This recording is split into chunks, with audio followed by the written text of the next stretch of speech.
Bertemu lagi teman-teman. Hari ini beranda saya full dengan video-video VT tentang live Mas Iyun hari ini yang sungguh fantastis kalau menurut saya.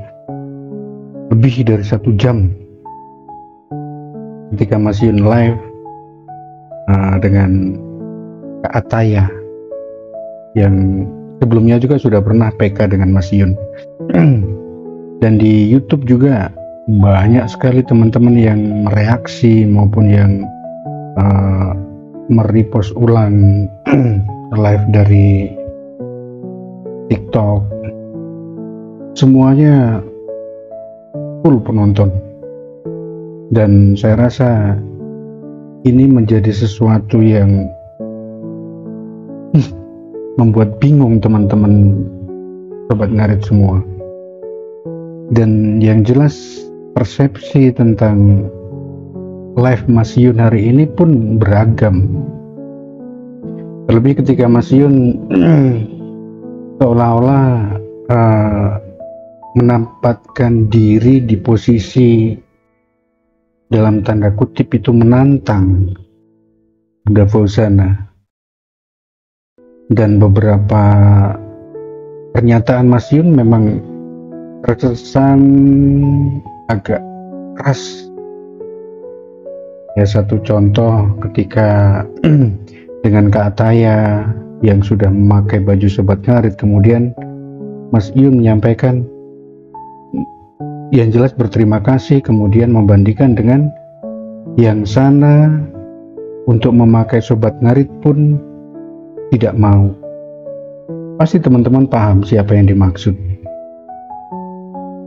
Nah, tidak berhenti sampai di situ saja, dan lebih gamblang lagi ketika PK match dengan Mas Roni. Di situ full seolah-olah Mas Iyun sudah tidak ada tedeng aling-aling lagi untuk menyampaikan secara terbuka. Tapi sekali lagi teman-teman, kita jangan terpancing dengan sesuatu yang baru disampaikan Mas Iyun saat ini. Kita sudah pernah belajar di momen sebelum 10.10. Dan teman-teman ingat, sekarang ini menjelang hari ulang tahun Bunda Fauzana tanggal 15 yang akan datang ini. Entah ini suatu kebetulan atau tidak, rasa-rasanya ada kesengajaan dari Mas Iyun untuk speak up hal-hal yang menurut kita sangat frontal sekali. Jelas frontal. Karena apa? Meski tidak menyebut nama Bunda Fauzana secara langsung, tapi persepsi kita pasti akan arahnya ke sana. Karena sekarang Mas Iyun sedang membangun relasi dengan Bunda Fauzana. Kalaupun memang pernyataan Mas Iyun itu memang benar, Mas Iyun menuntut atau berharap Bunda Fauzana yang datang terlebih dahulu ke Tulungagung sebelum momen Deli Wafa Fest 4 Januari 2015 yang akan datang. Rasa-rasanya kita juga harus turut berpikir, itu pernyataan Mas Iyun yang sungguh-sungguh atau hanya pancingan.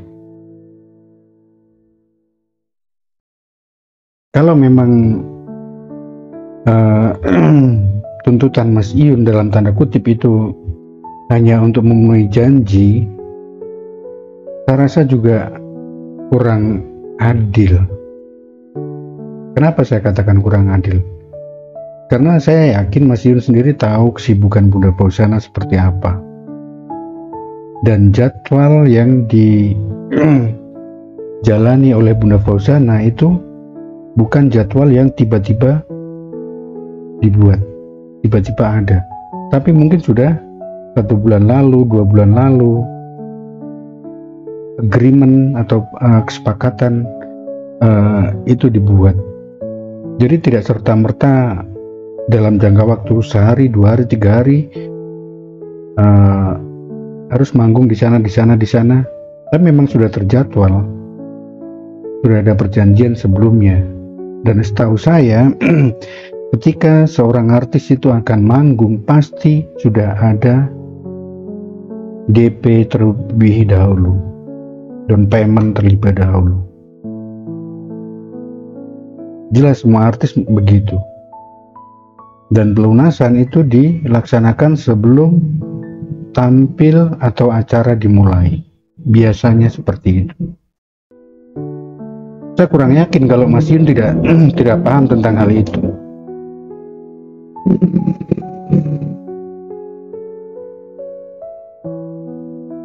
Dan saya juga berharap teman-teman berpikir lebih jauh lah. Jangan dimakan mentah-mentah apa yang disampaikan Mas Yun hari ini. Oke lah, yang disampaikan Mas Yun secara gamblang, bercerita dari mulai sejarahnya Sobat Ngarit, kemudian tentang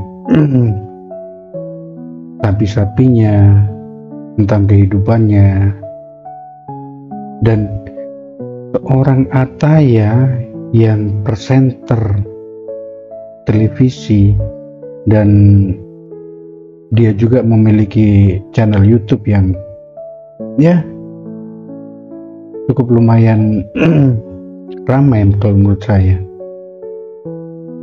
Dan sosok Ataya juga bukan orang baru di dunia entertain, meskipun usianya juga masih bisa dibilang muda karena masih 27 tahun.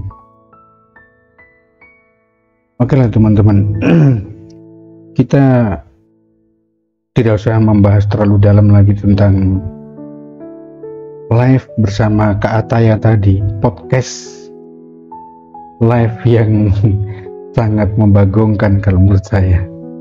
Ada haru, ada bahagia, ada kecemasan, banyak hal. Demikian juga ketika match singkat dengan Mas Roni tadi. Saya tidak ingin membahas itu secara full karena saya yakin teman-teman juga sudah banyak yang menonton. Saya tertarik dengan PT Mas Yun yang ada di IG maupun di TikTok, karena kurang lebih dua-duanya sepertinya sama. Coba kita lihat teman-teman.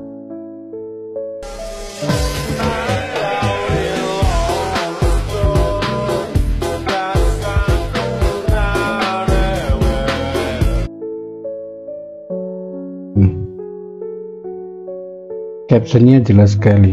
Yang penting janjiku wis tak tepati, dadi gak duwe utang.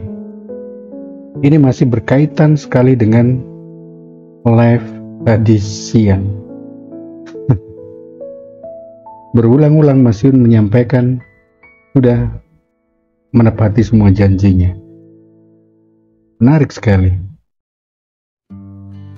Dan saya yakin komentar teman-teman juga banyak yang memberi semangat ke Mas Yun.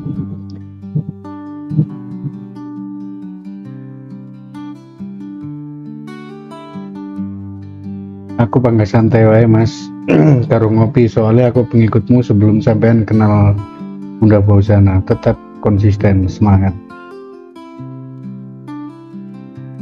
Wis parto kisah karo Fauzana, golek sing gelem trimo opo noni. Begini teman-teman ya. Kita jangan menjustifikasi seseorang itu karena pernyataan yang sudah disampaikan Mas Yun. Jangan menjudge Bunda Fauzana seperti ini. Kita harus tetap berpikir jernih, berpikir positif terhadap Mas Yun maupun Bunda Fauzana sebelum kita tahu akhirnya seperti apa. Kita belajar dengan momen 10.10 yang lalu. Begitu frontalnya Mas Yun minta pihak Bunda Fauzana untuk mengklarifikasi, untuk berbicara jujur. Tapi kenyataannya apa? Dar. Mas Yun berangkat ke Jakarta, ketemu untuk yang pertama kali dengan Bunda Fauzana. Itu. Saya hanya mengingatkan teman-teman saja. Dan terus terang saya tidak ingin ada saling memojokkan lah antara Bunda Fauzana ataupun Mas Iyun.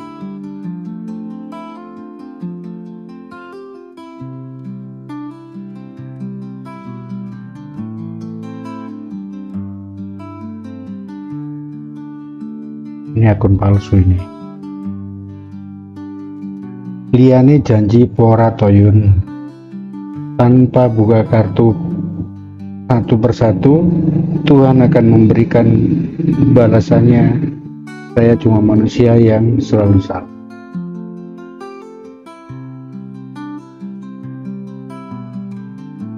Ngeri jawabannya.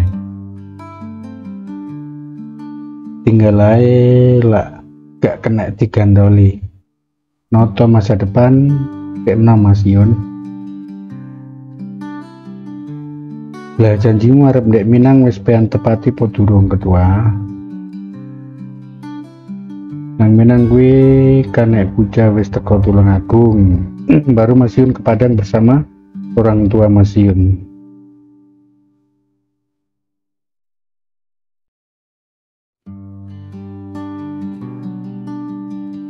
Saya selalu lihat live Bunda sama Mas Yun dari awal kenal, dan yang janji duluan itu yang sana 10/10 ke Tulungagung.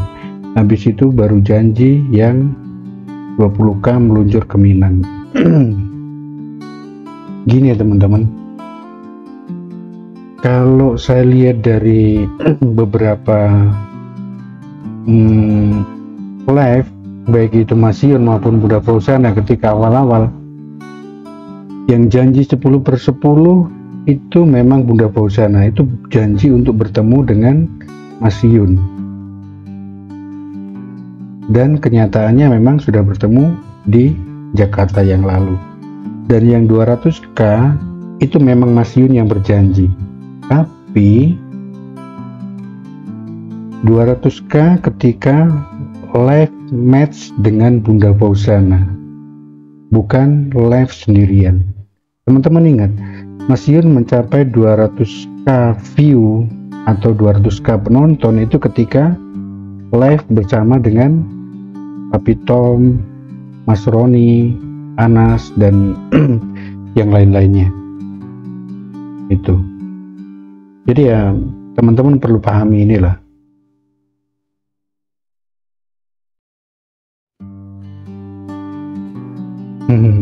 Malah ada yang mau ganti bundanya dengan Ataya juga ini.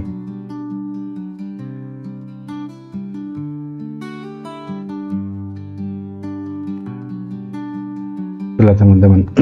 Ini yang dari TikTok. Coba kita lihat yang di IG.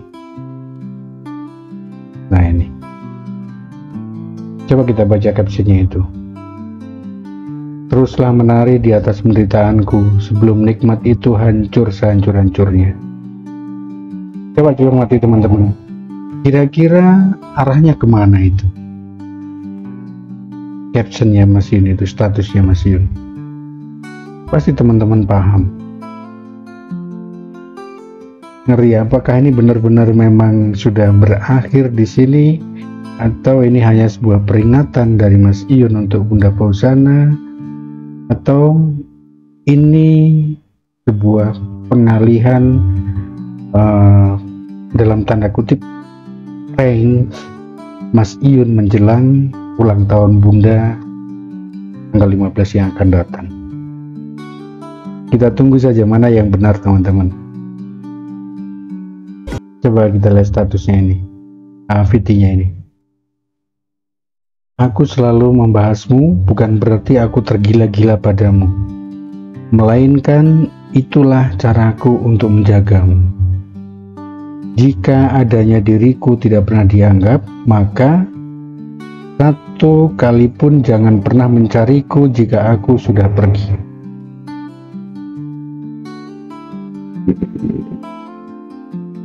Ini peringatan keras sekali. Aduh, ngeri. Pasti teman-teman bingung.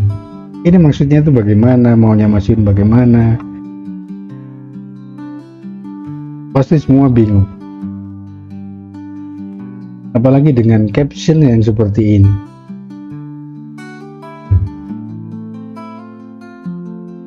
Aku selalu membahasmu itu bukan berarti aku tergila-gila padamu. Melainkan itu caraku untuk menjagamu. Ya jelaslah. Sekarang Mas Yun sedang membangun relasi dengan Bunda Fauzana. Yang dimaksud di sini jelaslah. Saya yakin arahnya memang ke situ. Dan jika adanya diriku tidak pernah dianggap,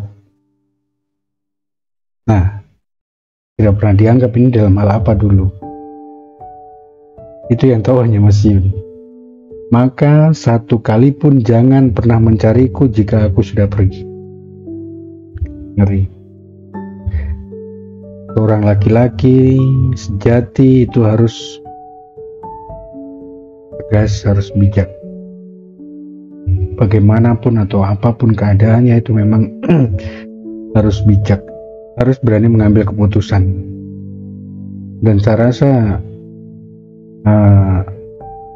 ada banyak hal yang sebenarnya itu patut disayangkan kalau memang murni ini keluar dari hati Mas Iyun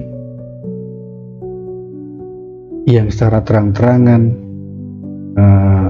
menyampaikan sesuatu yang harusnya memang dibahas keluarga dengan keluarga.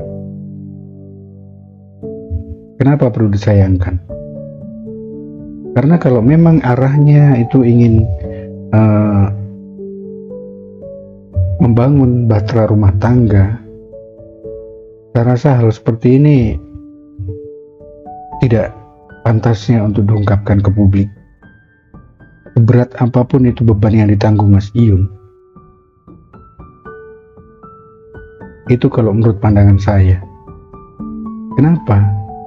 Karena hal-hal yang begini itu akan menjadi polemik tersendiri bagi teman-teman yang mengidolakan Bunda Fauzana maupun Mas Iyun sendiri. Jelas itu. Dan satu hal lagi, ketika membahas tentang kesepakatan untuk datang entah itu ke Minang atau ke Tulung Agung, rasa-rasanya bukan hanya antara Mas Iyun dengan Bunda Fauzana saja yang berbicara, tetapi pihak keluarga dari Mas Iyun dengan pihak keluarga dari Bunda Fauzana. Alangkah eloknya kalau dilakukan seperti itu. Kenapa seperti itu? Karena kalau menurut saya sebuah momen sakral, pertunangan, kemudian pernikahan, itu tidak hanya dibicarakan oleh dua orang yang akan membangun rumah tangga, tapi oleh dua keluarga. Dan satu lagi yang perlu jadi catatan, dari dua suku yang berbeda, dari dua adat yang berbeda. Kalau kita cermati keinginan Mas Yun yang meminta Bunda Fauzana terlebih dahulu menepati janji datang ke Tulung Agung, itu artinya yang akan dipakai terlebih dahulu adalah adat Minang. Karena kalau adat Minang, otomatis pihak perempuan akan melamar laki-laki terlebih dahulu.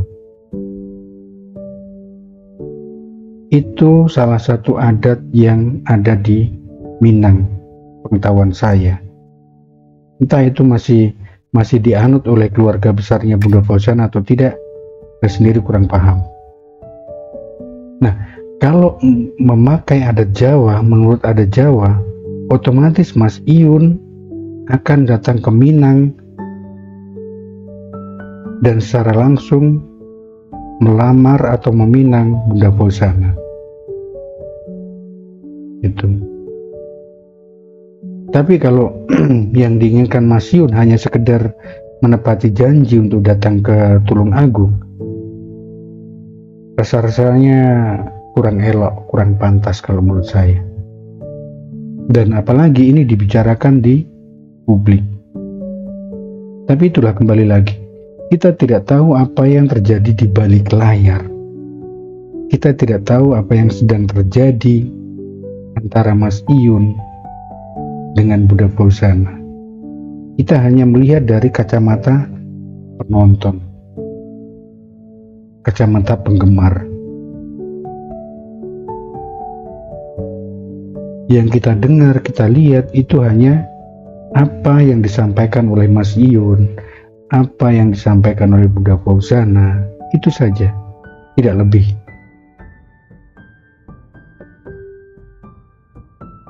Dan satu hal, kita tidak boleh berasumsi yang negatif terhadap si A, si B, si C saat yang berucap itu baru salah satu pihak.